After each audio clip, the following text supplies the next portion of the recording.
Because right? it's illogical, and more importantly, the price is the least relevant or interesting part of Bitcoin. Can you explain that dichotomy to people? Because a lot of people would say, oh, that makes sense. But if you explain it a little bit better, you understand that it doesn't really make sense. Well, think about it this way.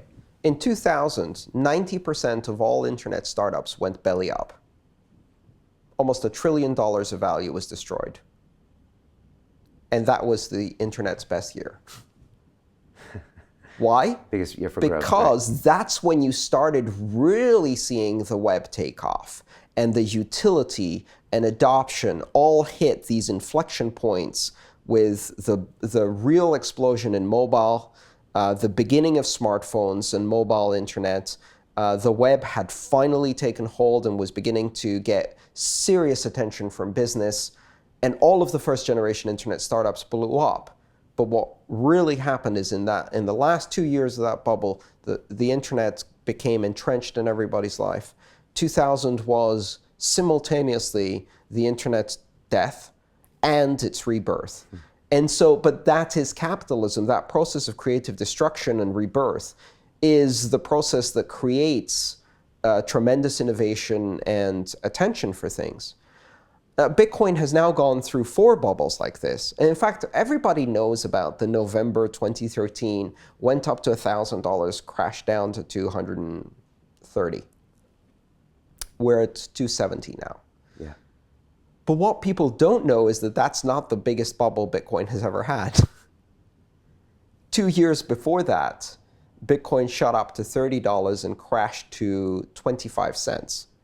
And in relative terms, that was a bigger climb and a much bigger drop. And it took almost 2 years to recover from that. And that was its second biggest bubble, because the really big bubble was when it went from 1/1000th of a penny to $1. Right. And at $1, that was the real birth of Bitcoin, because parity was almost considered unattainable. The dollar per Bitcoin was like a holy grail dream.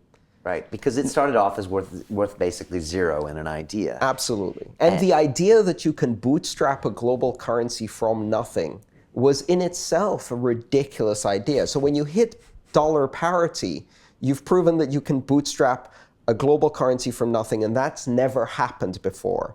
To then say that the Bitcoin is dead because it's at 260, if you go back, the idea that it could ever reach 260 was insane. And by the way, we're not done. We've got at least 3 or 4 more bubbles. Right. Bitcoin is not going to now be steady, because every time attention shifts back, it blows another huge rise.